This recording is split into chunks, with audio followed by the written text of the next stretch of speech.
It's not a bird, it's not a plane, it's Superhero Slate. It's a weekly podcast where we talk about everything that's great, like movies, TV, superheroes. It's Superhero Slate. Oh yeah.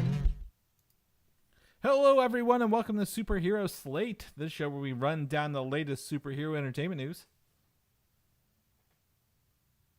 We love TV, movies, superheroes, so let's talk it all out. My name is Chris.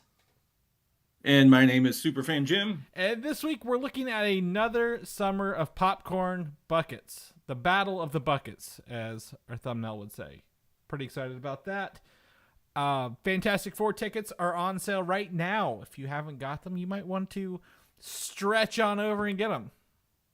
No? Nothing? Okay. All right. We'll leave it at that.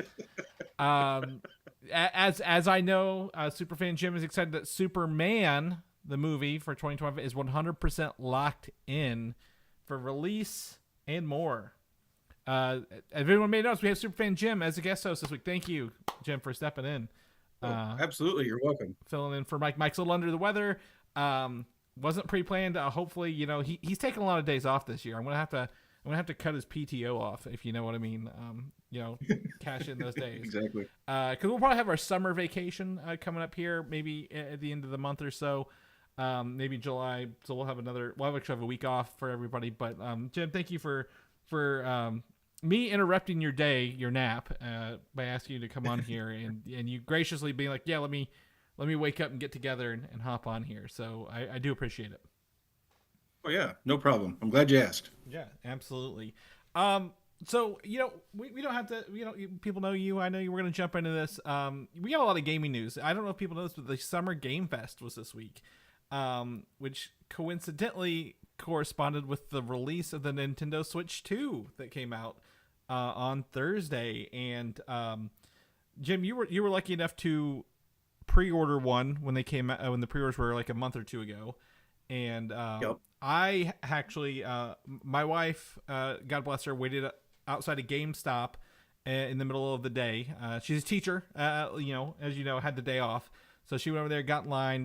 She was 10th in line. We were able to secure a ticket for Switch 2, came back at midnight, picked it up, and feel pretty lucky about that. I've heard people can still walk in the stores and buy them, that not that people aren't buying them, but they had so much store stock that they're not like, it's not like, oh my God, FOMO right now. Like you can go in and buy them. Is that your experience as well? Well, actually, I pre-ordered mine, so I haven't had to go in and look anywhere. But I am in a Switch 2 group on Reddit, and they've all been talking about how, even this morning they were talking about how they could walk into GameStop and get one. Yeah. There were about 60 people or more in line based on the numbers they were reading out when we came back at midnight for our Switch. And I assumed, I'm from the era where they maybe have got 10 extra consoles, right? So if you were like under 10 or under, you would you get one, but over 10 you'd be like, well, we might be able to get one, we don't know. So the fact that they had 60 at a little GameStop in a strip mall outside my house, I felt pretty lucky. So that was pretty neat. But the only game we got and the only other game I've got to play has been Mario Kart World, which we got the bundle. I'm not sure if you got the bundle for that as well or picked up the game. I was going to ask if you did or not. So I'm cheap and I did not. Okay. And that's fine. Actually, I kind of regret doing it because you get a digital version of the game and not the actual cart for the game. And I wish I actually had the game cart. Gotcha. Yeah. Mm-hmm. I was going to say, I ended up getting Cyberpunk. Okay. And the main reason for that was kind of like with The Witcher 3, Project CD Red? Yeah. Yeah. They make it where you can cross-save across consoles. Yeah. So I didn't have to start the game over on Switch from what I was playing on PS5, but now I can play that game on the go. Yeah. And yeah, and I think that's interesting. Someone said, "Oh, hey, there's not a lot of games for the Switch 2." It came out. I'm like, well, there's not a lot of first-party games for the Switch 2, like unique to it when it came out, and that's fine. That's how every video game console worked, right? Like I remember, my Xbox Series X. I think Assassin's Creed Valhalla came out when it came out, and It was on both consoles. Mario Kart's been fun. I'll tell you that right now. My wife has beat it. She's still playing it. The open world concept where you have like, can drive around, get hidden coins, do super tricks, get new costumes is awesome. But the other game I played is similar to like your experiences was Fortnite. Because obviously, there's a Switch 2 version of Fortnite, which takes place with the better hardware. But I will tell you, I cannot play shooter games on a Switch 1 or a Switch 2 to save my life. It is not my strong suit overall. See, I am of an age that shooter games are pretty much out of the question for me if I want to retain a very healthy heart rate. Well, otherwise, I will rage quit faster than anything because it's one of those that like I can unload a clip into a dude's face and he'll shoot me twice and I'm dead. Yeah. Well, the sad part of that is the new Fortnite season that came out last night around 8 p.m. and today it features Superman. So I'm like, I saw the ads for that. Yeah. I was like, this is gonna be something. But for free game and by the battle pass isn't too bad for that. But yeah, Superman's there and it's a superhero kind of season, which is cool. But like, I it's fine. Like you have an I think you have an Xbox and a PlayStation as well, or just a PlayStation. Yes. Yeah, I've got both. I've got both of those. I'm gonna go play those games on that. Like I know you mentioned Cyberpunk. I have Cyberpunk on Xbox. I go play it on that before I play it on Switch. Right.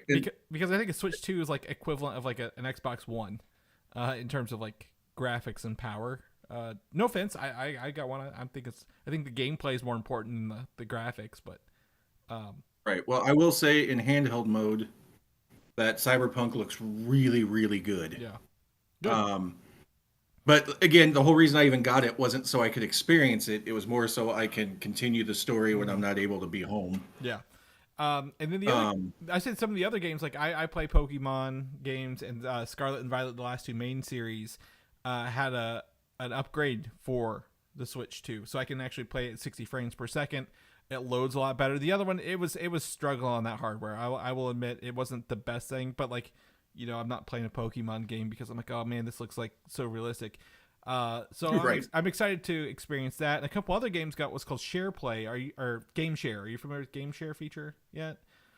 Where I saw it was on there, but I honestly don't really know what it is. So an example in this situation would be like a Mario 3D Land, Bowser's Fury game that came out for the Switch. If you have it on the Switch 2, you can actually have this one Switch 2 be the main game and another Switch or Switch 2, even original Switch, be a second player on that game locally without having to have the game installed. So it's like sharing a second screen and gameplay to another console, which I think there's some games that have it.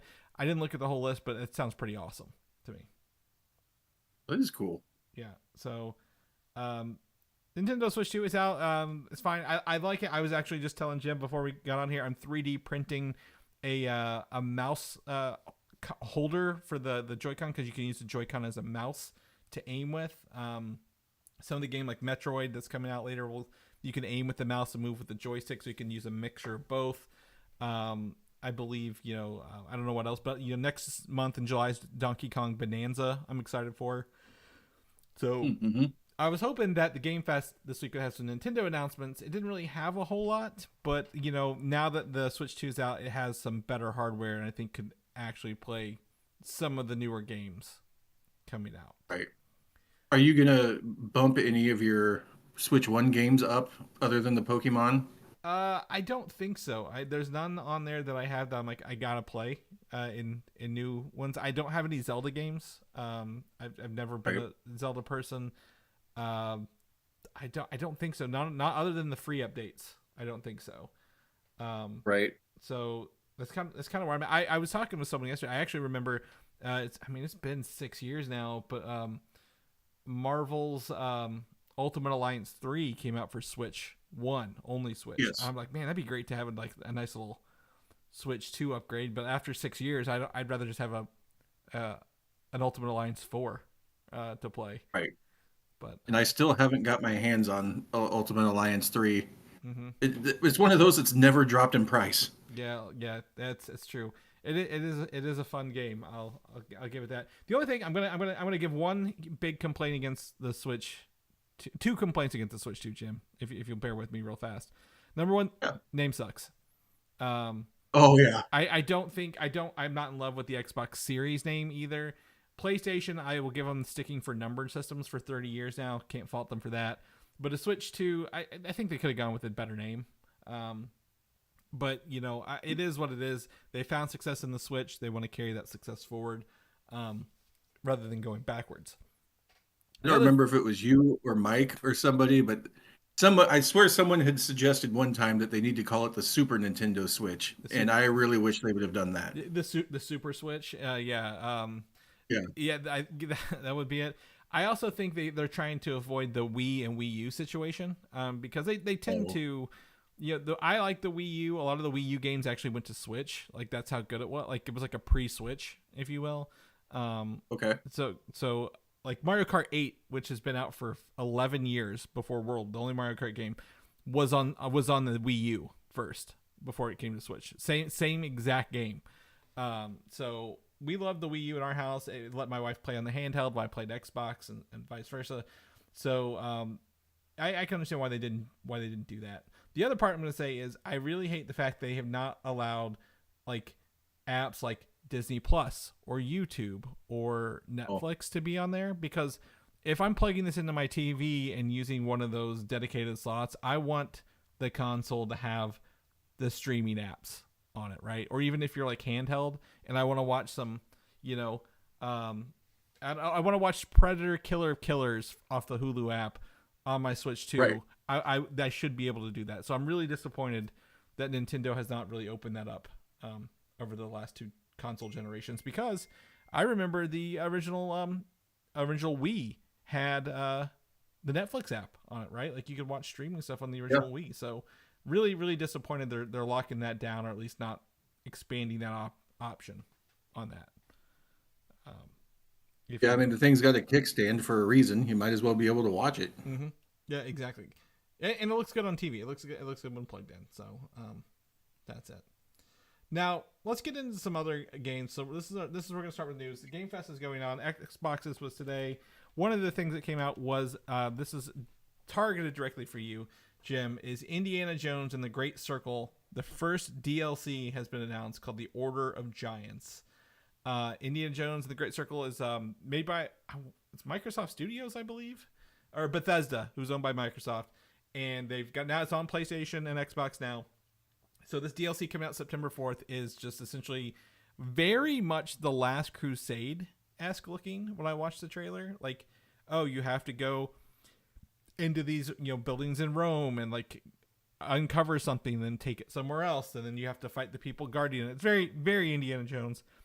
This looked awesome. I don't know how you felt. Oh, that ding says Jim is disconnecting, so hopefully he'll be able to pop back in just a second. But we'll make him talk to you here. But like, you know, Indiana Jones and the Great Circle is to me a first-person Indiana Jones game voiced by Troy Baker. It's just fantastic. It's beautiful. I love puzzles. Yeah, you're whipping and shooting a couple people here and there. It's kind of like, I would say, 90s Tomb Raider, where it's more focused on the puzzles rather than the fighting, and that's important. Like, yes, action is great, but like Indiana Jones, he's an archaeologist. He's a puzzle dude. He wants to kind of get through this.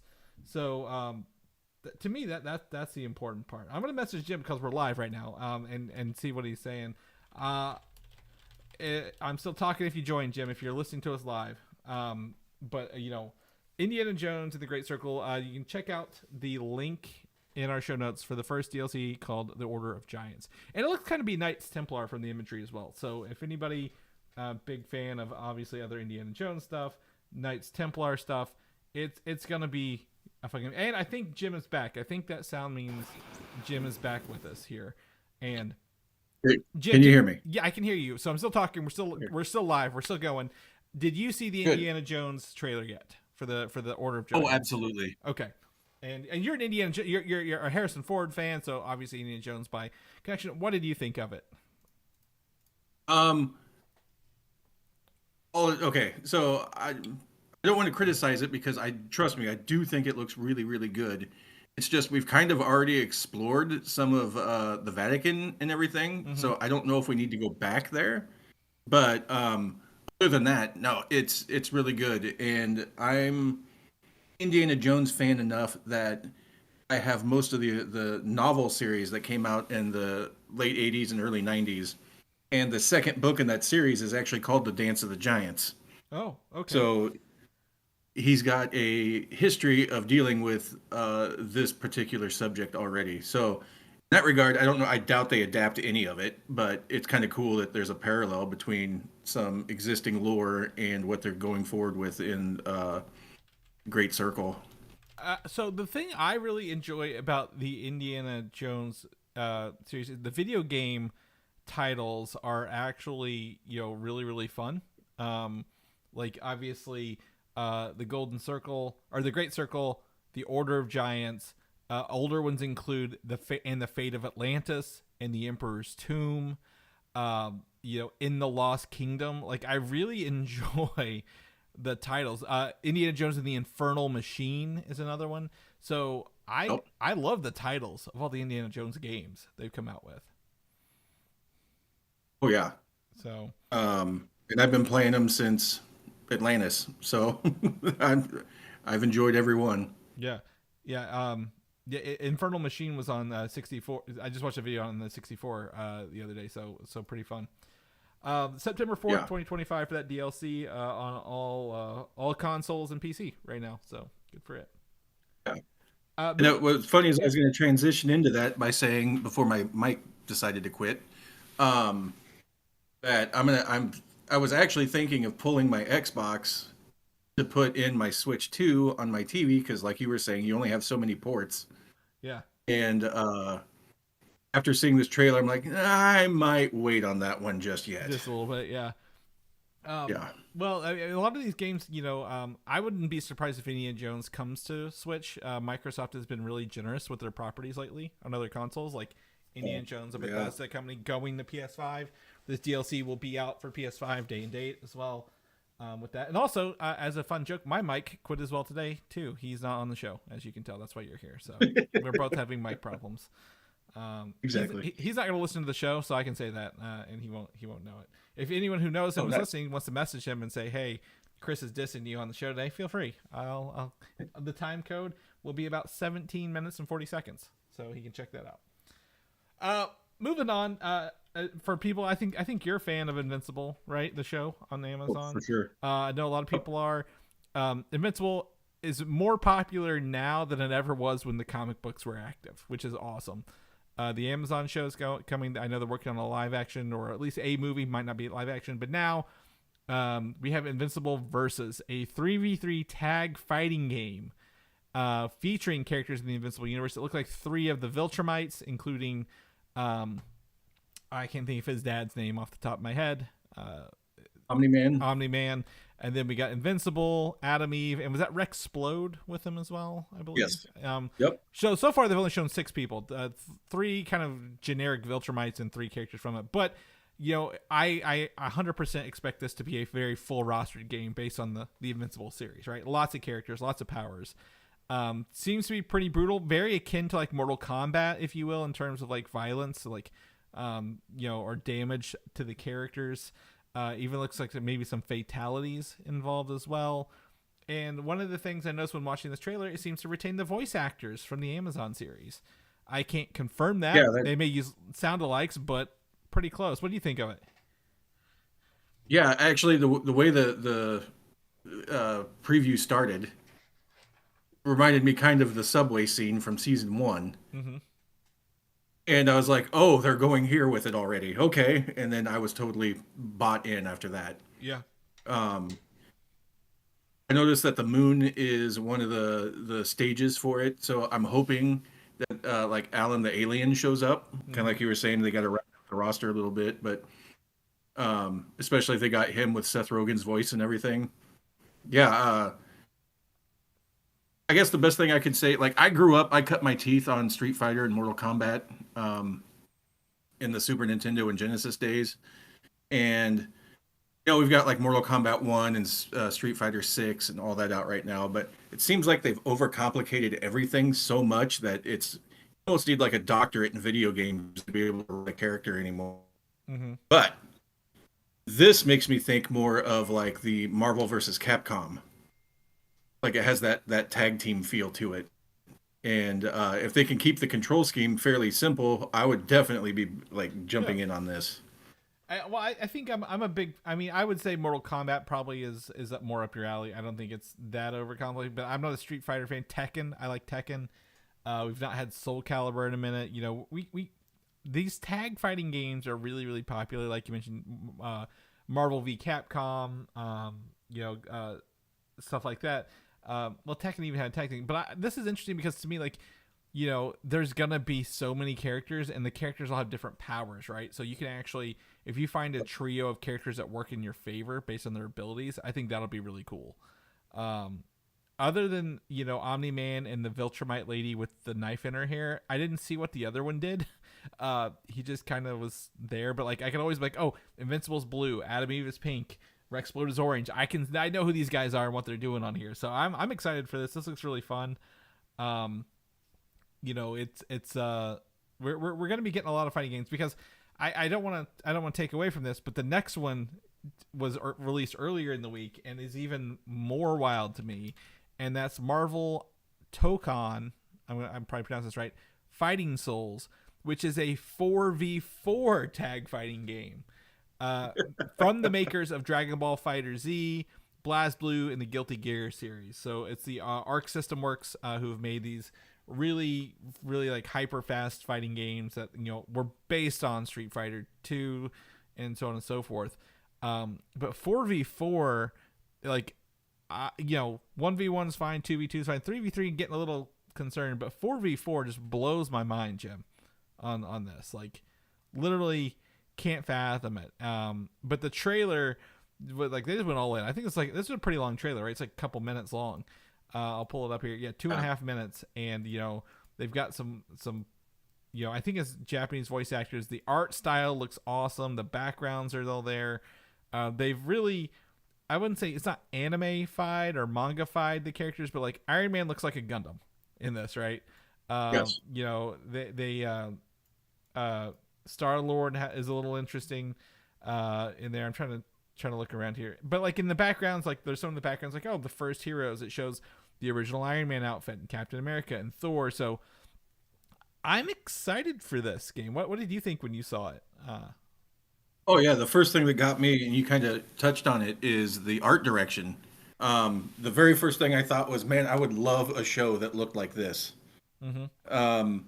The other thing that kind of got me at the beginning, I'm going to say they have one. There was a Marvel anime series in Japan that was, I don't think it was westernized or translated, but there is one. You just have to read the subtitles for it. Oh, but anyway, sorry.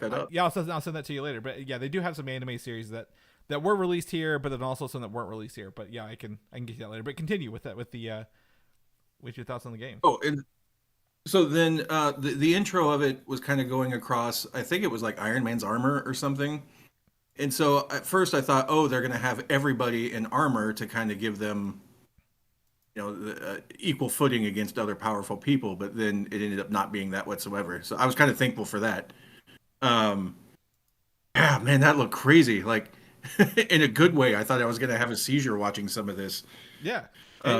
It's really cool. I mean, if you look at the backgrounds, like, you know, the first level, it's got like the Janet Van Dyne store, which we know, you know, her as the Wasp. In the background's Oscorp, you know, Roxxon. Like, they're really pulling a lot of Marvel stuff here. But what they said, they were like, hey, this game, the makers were like, we want to put in characters who are not normally in Marvel fighting games.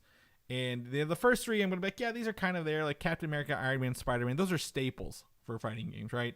Marvel games. Right. But we get a very extended look at Doctor Doom in this.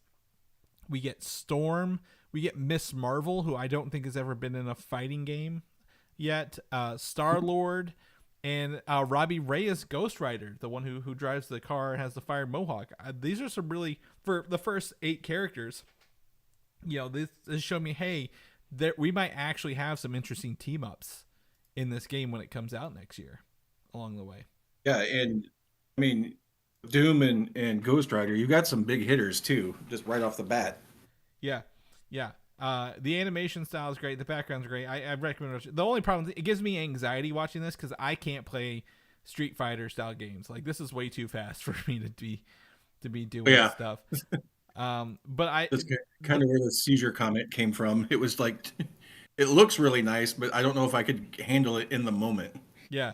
Yeah, later on we get to see essentially what looks like, Hell's Kitchen with Fogwell's gym, which we know, from Daredevil, Nelson and Murdoch stuff. I think Daredevil's in one of the windows. I don't think we're gonna get him yet, but like they are really making this fun. The art style's good. I'm excited to see other characters kind of be translated into this. And I'm not gonna say it's a by day one for me, but it's really cool to see Marvel picking unique studios to make their games along the way, right? Um, Right.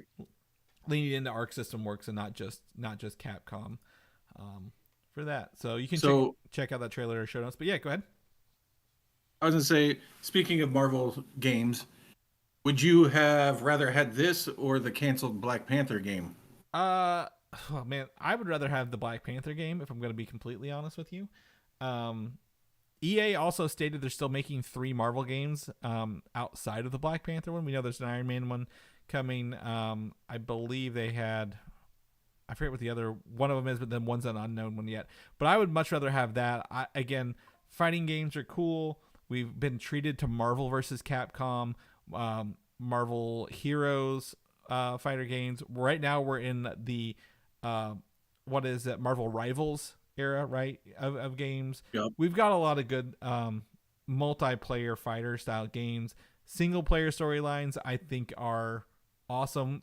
Spider-Man has been great on the PlayStation, but we need more of those, more story driven games that have a really good gameplay hook, I feel, rather than fighting games. Now that's not to say fighting games are bad and you shouldn't have them and oh my gosh, do this, but like, I this isn't for me. I'd rather have a story game. What about you? Right.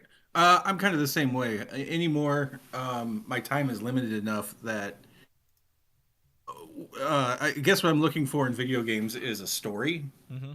Um, which actually, while you were talking, it made me think that, like, the Mortal Kombat games have like I guess you'd say a single player or a story mode Yep. now. Yep.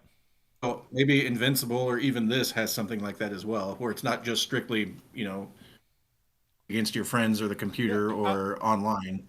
Dragon Ball Fighter Z kind of had one as well, which is the maker of this. It's a very fast paced game, very combo driven. I would never play online, never play online on this. So it'd be only at home. But Fighter Z is a 3-player tag fighter game, so they could absolutely do that.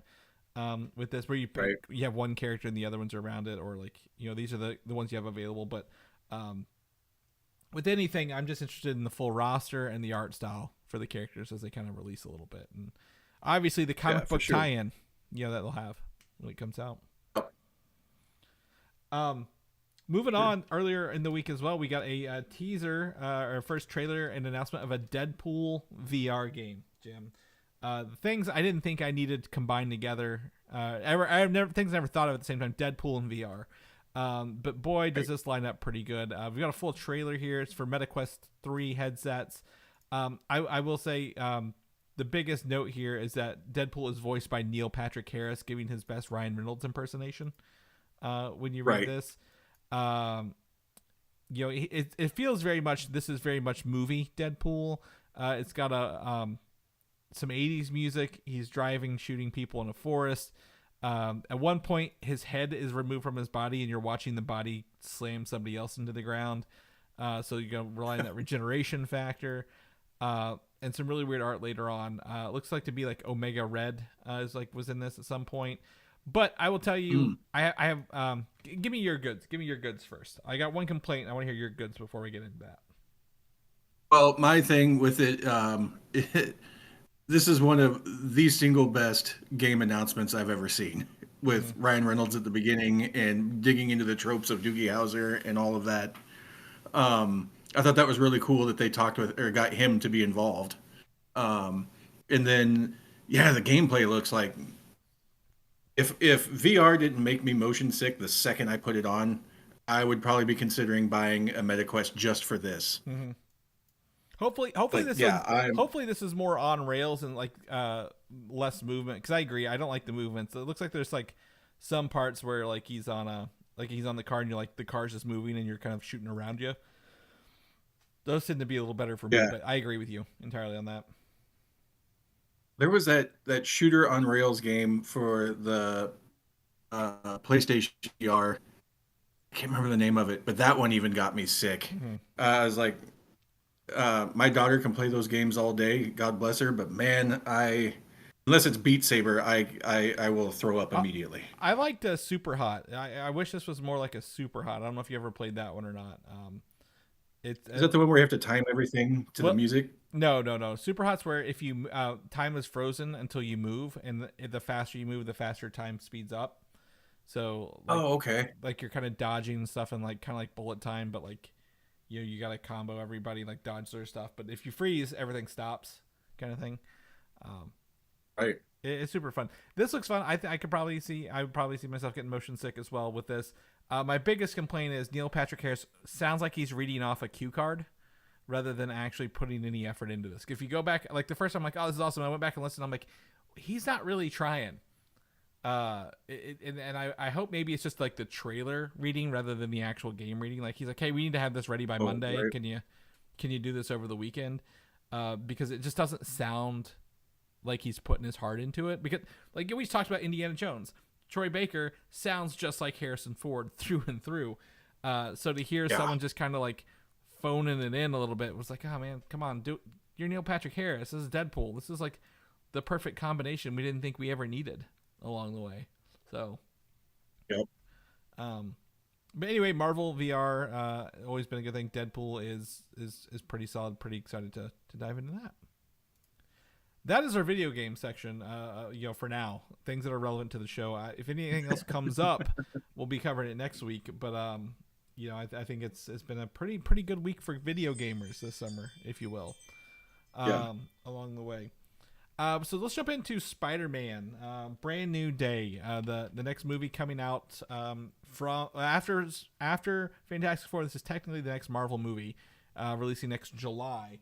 And the rumors, scoopers have gone back on saying Sadie Sink is no longer Mayday Parker, but will possibly play an alternate universe Gwen Stacy. And I say alternate universe; they didn't use the word variant, just an alternate universe Gwen Stacy. Which is interesting because it's the second time they've cast someone with red hair third time they've cast someone with red hair to dye their hair blonde to play Gwen Stacy. Right. Bryce Dallas Howard, Emma Stone, and then now Sadie Sink. I can go either way with this. Do we need Gwen Stacy again? I thought, to me, it's fine if we have her, but the No Way Home really had a touching ending for Peter 2, or Peter 3, whoever, Andrew Garfield's to be able to save MJ and kind of have a good moment that way. Do we need Gwen Stacy again, or is this with the rise of Spider-Gwen and her popularity in the Spider-Verse, they're just trying to find a way to use her? What's your take on this? So that was my original thought, was if they're going alternate Gwen Stacy, she's probably going to be, was that Silk Spider? No, Silk's a different Silk's a different character, but yeah, I know what you're saying. Who might? Ghost Spider. Ghost Spider. That's it. Yeah. Yep. But yeah, I mean, I guess my question for that is, do we have enough of her in the Spider-Verse movies, or do we really need a live-action one? Yeah. Right. Yeah. But if they're strictly using her as to bring a new love interest in for Peter, okay, I'll see what they got. Yeah. Well, I don't. The only thing I can think of that ties this to Mayday Parker is they're both younger girls. I mean, it should be 20 by the time this movie comes out or so, and that they both would have like Ghost Spider, Spider-Gwen, and Mayday Parker both have spider powers, and they're the same age as Peter-ish, right? So is that kind of where these rumors are coming from? Like, hey, we're using, we want Spider-Man to have a comparable, not villain, but a comparable like counterpart and that's fine. But if they make her Gwen Stacy and don't give her powers, maybe that's the better answer. I don't know. Maybe. There's a lot of questions about this movie. I don't know. I don't know a lot. The other thing I just thought of too is, are they going to try to do a pull one over on us where she says she's Mayday Parker, and at the end we find out she's actually Gwen Stacy? I don't. That's too far, I guess, of a little stretch. Because like, how would she know she's Mayday Parker?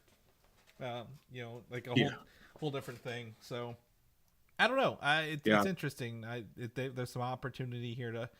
I think she's a great actress. I think she's up and coming. I have no issues with that. I would really love a little confirmation on the story, especially with everything moving next year, right? The all the Marvel properties that Marvel owns moving. So this is still Sony, so they got to say something if it's going to move or not. But I don't think it will. I think they'll try to get out there. I still keep seeing, the same thing we reported months ago, that it's going to be a Savage Hulk. Or and Spider-Man fight and or team up kind of along the way. So I'd be interested. I'm more interested in that than actually whether we have Mayday Parker or Gwen Stacy in the movie at the end of the day. Right. Yeah. More video games. No, this isn't video games, but there was a video game called Midnight Suns that came out a couple years ago. Really fun, card-based XCOM style game. But we're not going to be talking about that. We're going to be talking about the movie. And some scoopers have been saying that development on the Midnight Suns movie is moving again. Meaning that they were trying to make some work of a year or two ago. Probably got caught up. How are we going to do Doomsday Secret Wars? Shuffled it off, and now it's back forward because they're probably thinking about things. We know what's next. Spider-Man, Doomsday Secret Wars. We already know those three are next. So they're going to probably think, what's the next thing after those? We've heard X-Men. For sure. Midnight Suns is a great opportunity because the movie lineup is rumored to include Wong, Moon Knight, Ghost Rider, Blade, Werewolf by Night, and Man-Thing, which would be awesome. I would love to get into some Supernatural, a little bit of different step of the Marvel. Werewolf by Night was a great movie, or not movie. It's a little one-off, right? Like we should check back up on that side of the universe.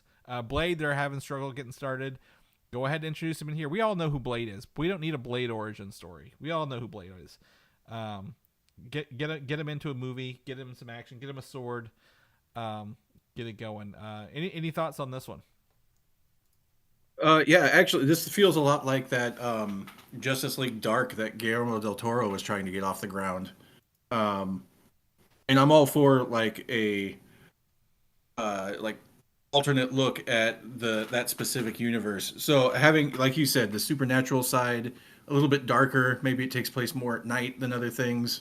Europe, put them in Europe. Maybe more like I think the home of all things, vampires, Dracula, mystic. Everything's got a castle in Europe, and Marvel doesn't go to Europe very often, other than the cities. So put them out in the wilderness where the fun stuff's happening, not just cities and. Hey, we're in New York, but nobody knows we're in New York, even though there's a big explosion and demons coming out of the ground. Right. So, yeah, no, I would really like to see how these group of guys work together. Do they get along, or do they hate each other? That type of thing. Yeah, and I think again the inclusion, the first person Wong being the guy who kind of brings them together, because he is essentially the Sorcerer Supreme. He is protecting the Earth from all things mystical, and I would put supernatural under the mystical element, right? So he's the one who's got to pull these ragtag team of monster hunters together to do it. I think it just has a lot of opportunity to do a team up. It's always movies tend to be a little better when there's more than one known superhero in it. I would say look at Thunderbolts being a great team up movie, right? Yeah. We go look at Captain America: Brave New World.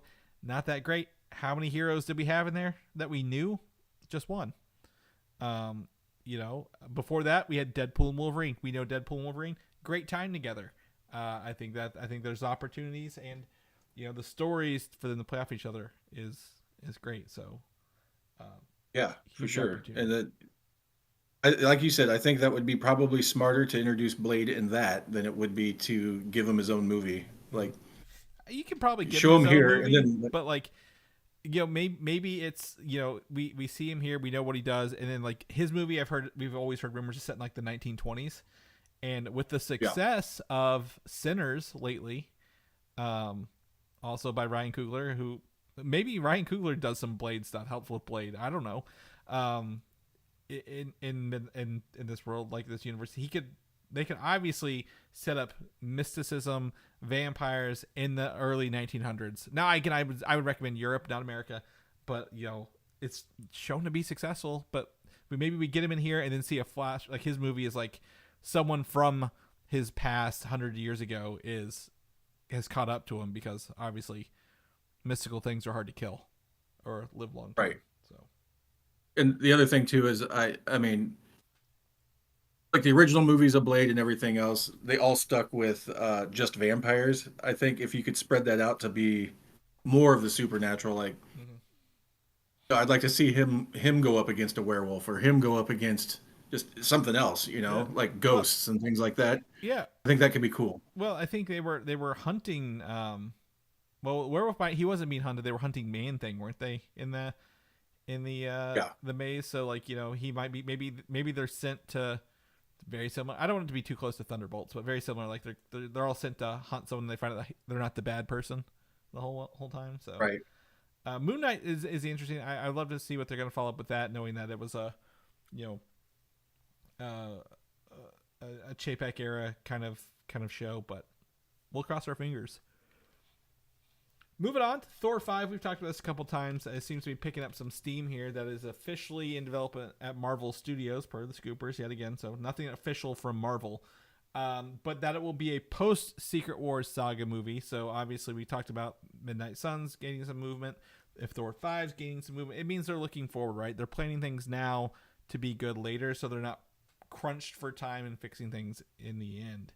Also, probably the biggest thing, Taika Waititi's not returning to Thor 5. He's never expressed an interest to return to Thor, and we know he's got a Star Wars project.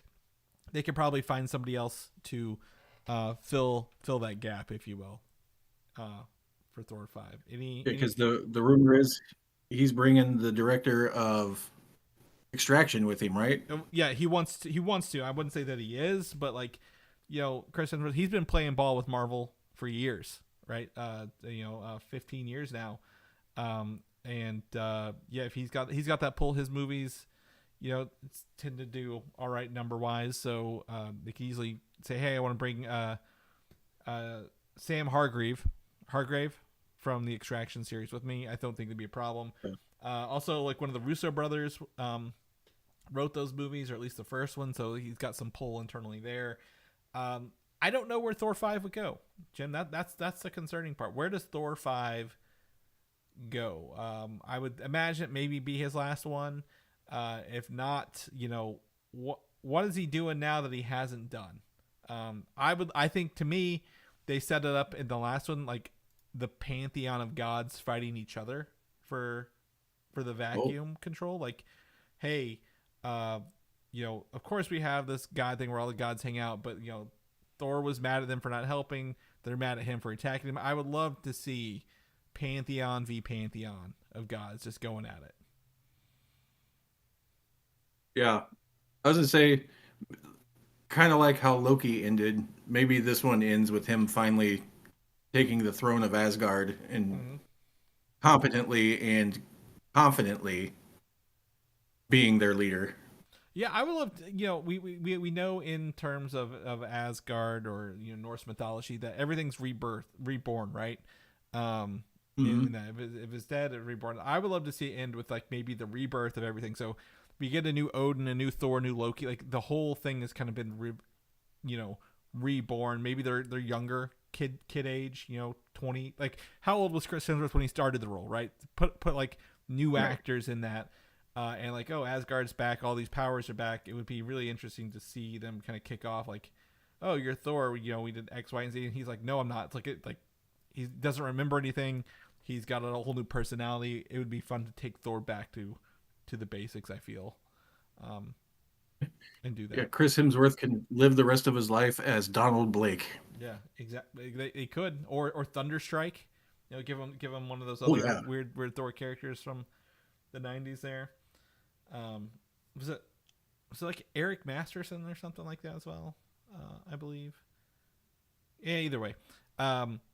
Thor 5, we don't know anything about it, but I 100% think it'll happen in the next by the end of 2030 we'll have Thor 5 if I can make it better. Right. Yeah. All right, moving on. Fantastic Four. This is where we get into some fun stuff. Number 1, tickets are on sale. I went and bought my tickets first thing on Tuesday morning when they popped on sale. I was refreshing. I was ready to go 9:00 on Tuesday, so I got my seats in the theater. Very excited to go watch this on the Thursday beforehand. I would not be surprised if they announce maybe some early preview screenings like they did with Thunderbolts. I think Marvel has a lot of faith in this movie, and they want to get everybody hyped up. So keep your eyes out for those. But tickets are on sale now, and when tickets go on sale, guess what? We usually get our first look at concession vessels, aka popcorn buckets, and we have what I'm going to hold right now as the winner of 2025's Popcorn Bucket Award, and that is the preview of Herbie concession vessel, who includes a large popcorn, a large drink, and candy, and a place to put all three. He can hold your popcorn, drink, and candy all in one little robotic vessel here. He's cute. His arms look like they articulate. I can see the straw coming out of his head. Jim, this is an all-in-one, a 3-in-1 that I think will just blow me away. It's probably going to be like $80. It's probably going to be expensive as hell. But this is the guy. My wife saw it and she's like, I want to get that guy. I want that thing. So everyone's kind of on board with this. Take a look. You didn't see him earlier, actually, did you? This is the first time you're seeing him today. No. I'm looking at him right now, and I did not realize that he was going to hold all three of those items at the same time. Yeah. Now, does that make it sound that much cooler?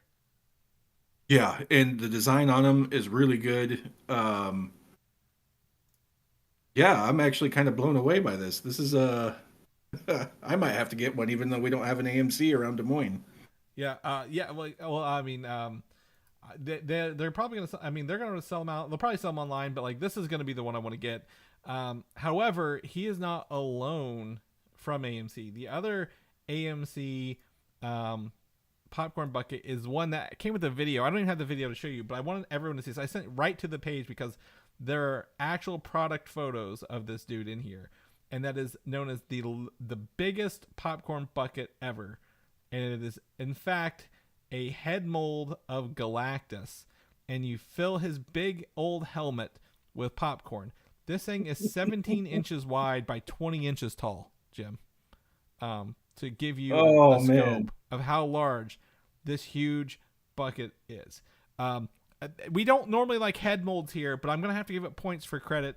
I'm going to have to give it points for detail in the purple on his helmet. It's like very metallic looking, like an embossed metal. And also the eyes light up. It goes from like dull black eyes to the blue Galactus eyes. This is a shelf piece if I've ever seen one. I don't know if anyone outside of comic books would know who the hell this is or what it is, but boy, this would be fun to show off. This thing's going to need its own seat in the theater. Well, exactly. What I would hate to turn the lights on. Like, it's scary how large this dude is. I mean, at all.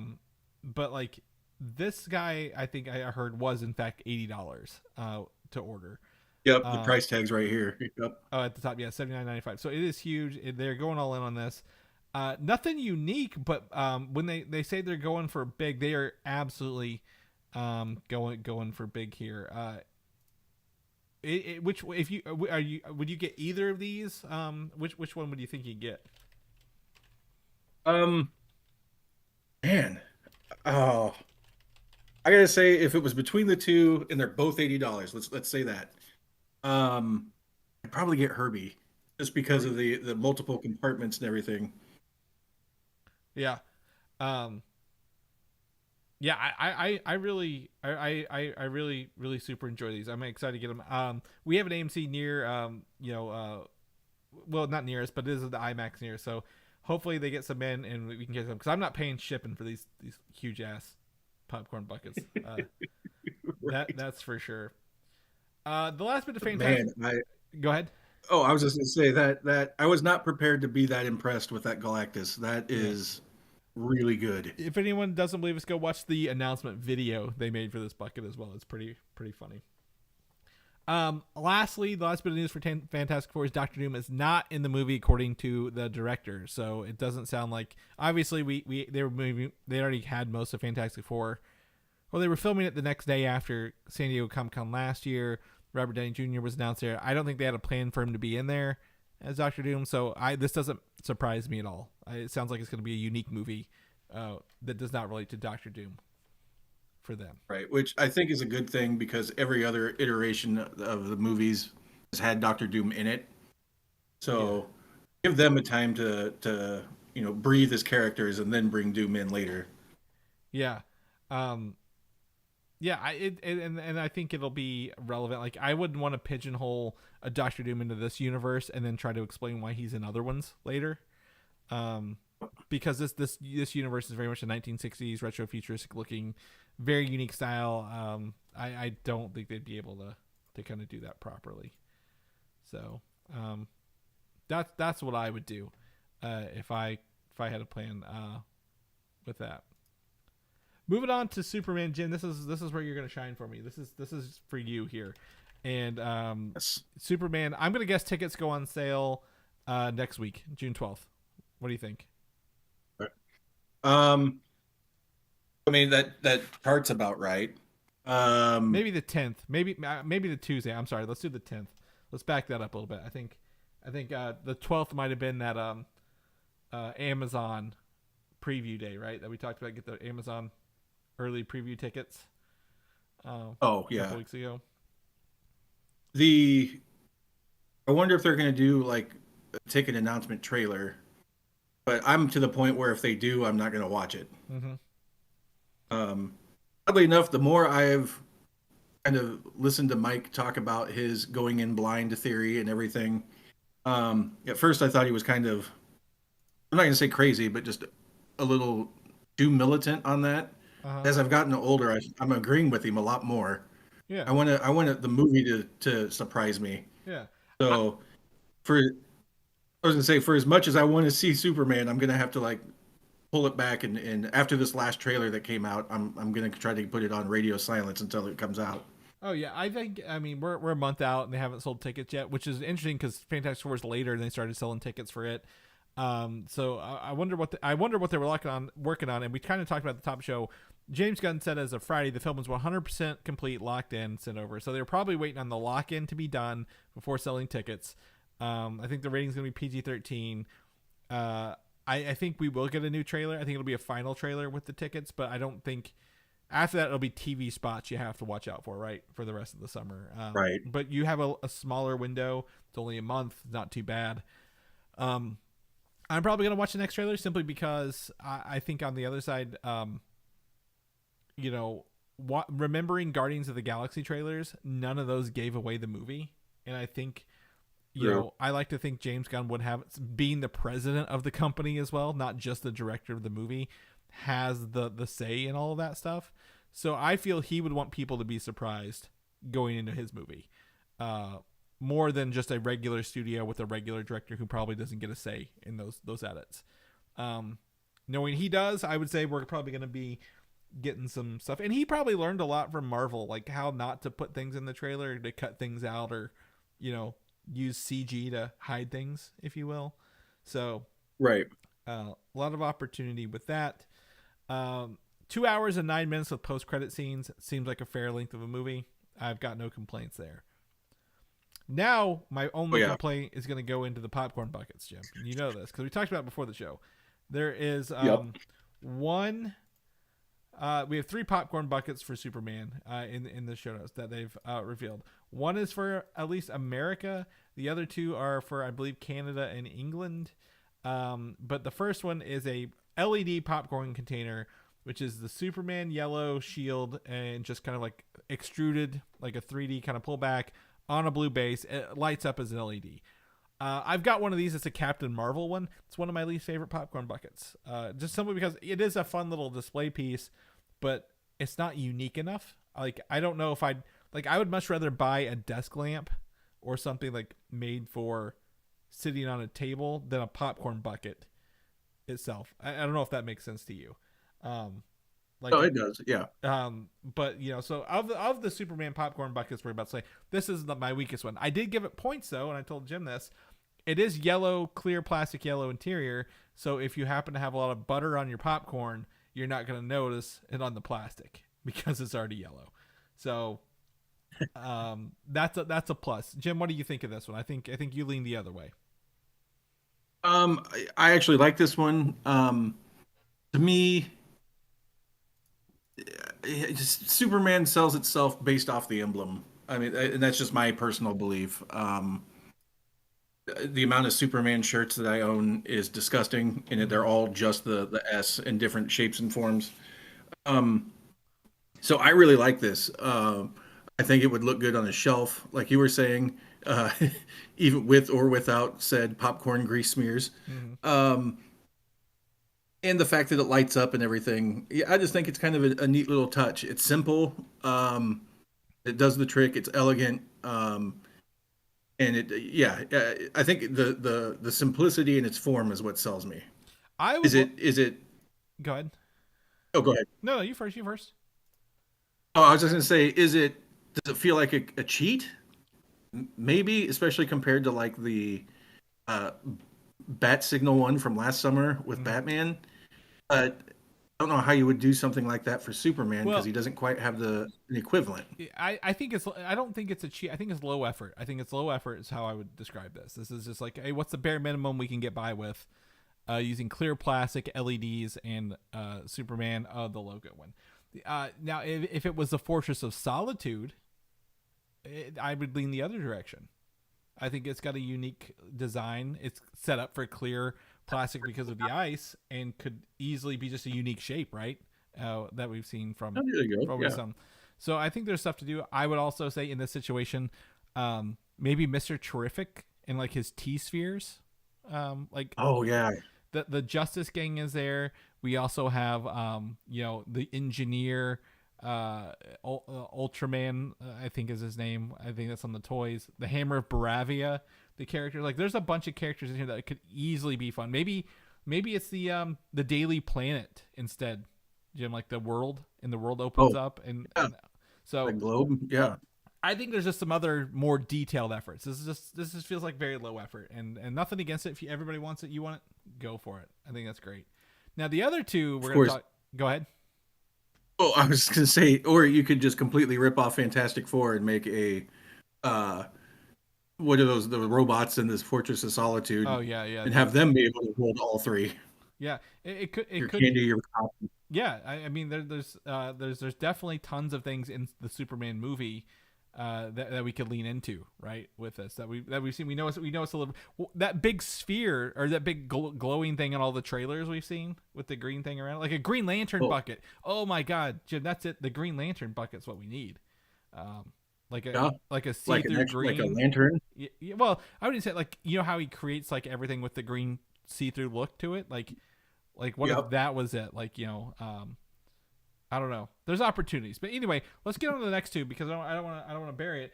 So one of them, this is my favorite one, and the next one is a Superman using his heat vision inside through the glass into a popcorn machine. He's not really doing this. This isn't a popcorn machine bucket, but like what you put your popcorn in, it looks like he's cooking the popcorn in the old machine. This is a shelf piece to me, Jim. Like, this is the two combines two things for me. It's Superman and popcorn, and you know what he's doing with it. I really think this is a unique take on the square bucket in this situation. Yeah.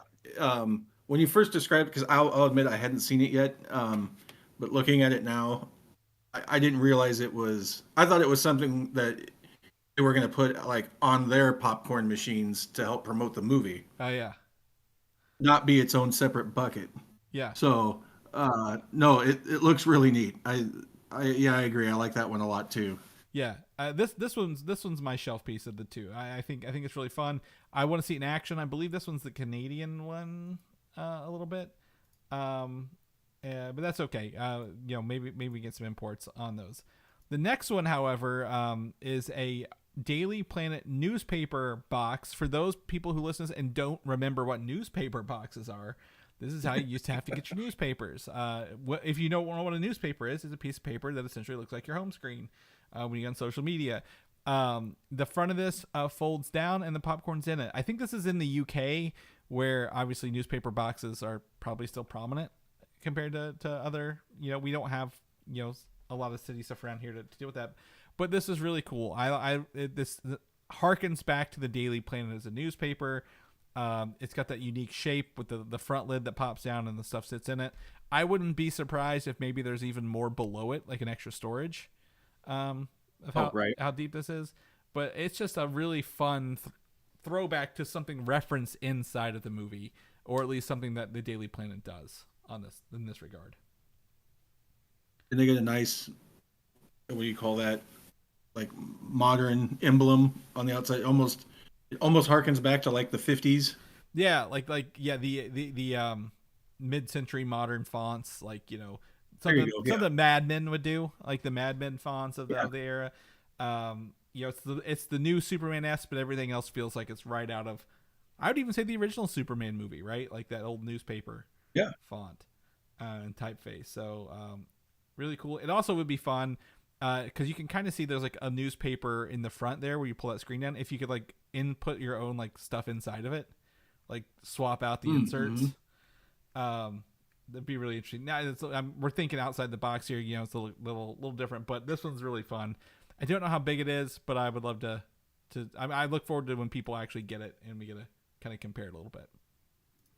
So it's big enough to, excuse me, get your hand through that square opening to get to the popcorn. So I'd say it's probably fairly sizable. All the popcorn is photoshopped into every one of these shots, even Galactus's head. So it's hard for me to say how big the actual things are based on the Photoshop popcorn that they've put in here. So I can't wait to see the real world photos of people actually having these out. Right. Moving on, the last bit of news here. Star Wars Starfighter, the Ryan Gosling starring vehicle, directed by the Deadpool Wolverine director, Sean Levy. Levy. Yeah. Coming out in a couple years, has reportedly cast Mia Goth as its antagonist. People may remember Mia Goth from the Maxine, that trilogy of horror films. Came out a while ago. She's been in other stuff as well. She was a star of all three of those. But the interesting part of this is Mia Goth was rumored to be cast as Lilith in the Blade movie, which has been indefinitely kind of delayed, right? It's on the schedule right now. So it sounds like she might be doing this first before they do a Blade movie with her, if she's still doing that. Gotcha. So that was an interesting bit of news. I also didn't know that she's the antagonist chasing Ryan Gosling's character and his teenage nephew in the movie, not a real life teenage nephew, like an in movie teenage nephew. Right. So it sounds like, they're going to be kind of not on just one planet, because it's Starfighter, not Planet Fighter, kind of going around to different places on the run from whoever this lady is and whatever she wants.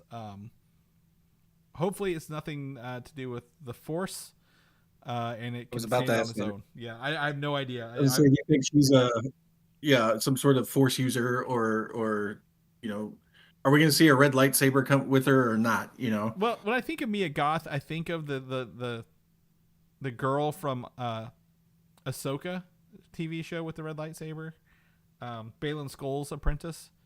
Yes. I kind of like imagine her in that same role, but knowing Starfighter is set after episode 9 is moving the saga forward, I don't think we're going to get a lot of Force users kind of going forward. I think they may leave it into like, hey, maybe this is a crime syndicate, or like maybe his teenage nephew saw something, stole something, and they're like on the run kind of deal. Right. Yeah, and I mean, I'm all for that. There's a lot to explore in Star Wars. It doesn't always have to be lightsabers. Yeah. Although those are really freaking cool. But... yeah, lightsabers are really cool. I agree with you. But yeah, there's so many planets and so many cultures. We're bound to see something kind of different. And obviously, the success of Andor lately shows that you can have those types of shows and movies that aren't just about, the chosen one, and have a good quality content. Yeah. Jim, that's it. We made it through the notes. Right at our hour mark here. I really appreciate you showing up. Even if your mic broke and my mic both broke today, we still made it. I apologize to everyone who heard me ramble while Jim was logging back on, but we did somehow get through it. Jim, if people want to know what you're up to, what you're doing, where can they find you at, buddy? I am HF, like Harrison Ford, 605 on just about every social media and video game platform. Awesome. And the same goes for me. I'm Valdan, Valdan, which does not stand for Harrison Ford, on every social media platform, Instagram, or video game systems with the same name. Again, if people want to know more about the show, do you know where they can get all these goodies at and these show notes with all these links? Where can they get that at, Jim? Yes, as always, please visit superheroslate.com. That is the SHS-shaped popcorn bucket of movie information that you're going to find, your timelines and your show notes and everything else that you need to enjoy the show. And then... Well, I mean, you're doing great. So obviously we're everywhere. No, I was trying to figure out if I was going to read this next part or if that's you. No. I can't remember. I don't do any of this ending part here. I usually leave it for Mike. But Okay, perfect. But you've got some swag. You can, right? Nice. You can find us on Apple Podcasts, YouTube, Spotify, anywhere that you are able to find your podcasts. Any podcast catcher you've got, you'll find us. All you have to do is share the show with a buddy, share the show with a friend, and show your support of the show. That's right. And we'll see you guys every week, including next week. Bye.